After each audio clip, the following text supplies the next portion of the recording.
One day, while talking with my friends, I realized that since being in Korea, many people had been going on trips outside of Seoul. I hadn't thought about planning anything like this before I arrived or after I got here, because I was more focused on getting to Korea in the first place. With all the uncertainty leading up to whether or not I would be able to come, I hadn't thought far ahead enough to make plans. And after I arrived, I was so caught up in the newness of each day that for a while I didn't realize that perhaps I might be missing something.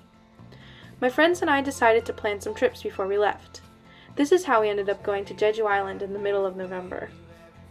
The morning of the trip, we had to wake up at 4:30 in the morning to catch our flight. We arrived in Jeju with very little plans and a lot of time.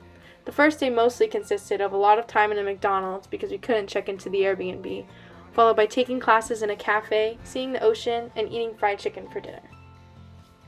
On the sunny Saturday morning, we woke up with only one objective. We wanted to go to at least one waterfall on Jeju Island.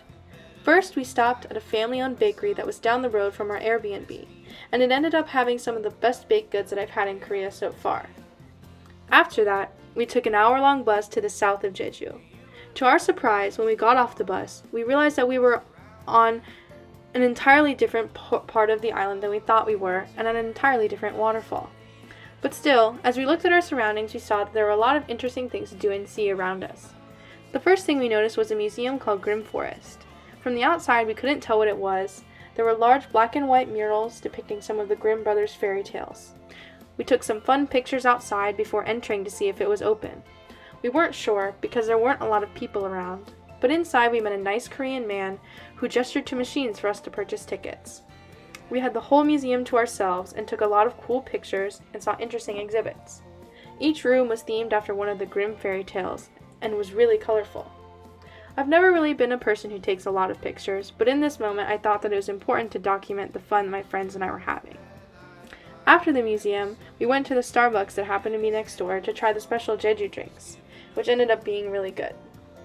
We hadn't expected to run into either the museum or the Starbucks, but it was a fun surprise that we all really enjoyed. After this, we made our way to the Chonjeon waterfalls. We had not originally planned to come here, but we decided to go anyway. When we got there, we were met with a pavilion on a hill, and below there was a fountain. My friends and I made wishes for our future and kept walking. There are 3 waterfalls at Chonjeon, and we had to cross a large bridge to walk over to them. Each waterfall had a trail leading up to it that we hiked together, and at each waterfall we took the time to breathe in the clean air and take pictures.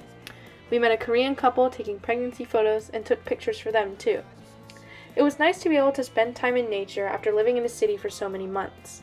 I hadn't realized how much I missed seeing trees or smelling fresh flowers. Although I may not always like living in a small town, I was able to look back on my experience and appreciate it more. After spending some time in nature, we decided to walk to the beach because we could see the ocean from where we were on our hike.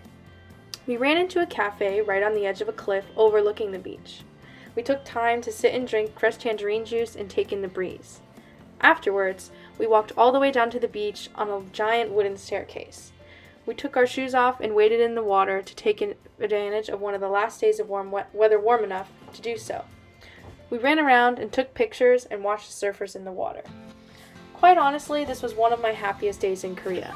Even though we didn't really plan anything and decided as we went, I ended up having so much fun in one day. It was a time for reflection on my experience in Seoul, as well as quality time with my friends away from schoolwork and the pressure to do fun things all the time to make sure I wasn't missing out. I found that much like when I was coming to Korea, not planning anything turned out to be the best plan. Without putting expectations on myself or the things I was doing or the people I was with, I was able to appreciate my experience as it was. Since my trip to Jeju and preparing to leave Korea, this is how I've chosen to reflect on my time here, appreciating things for what they are and taking note of the unexpected things that made my time more memorable.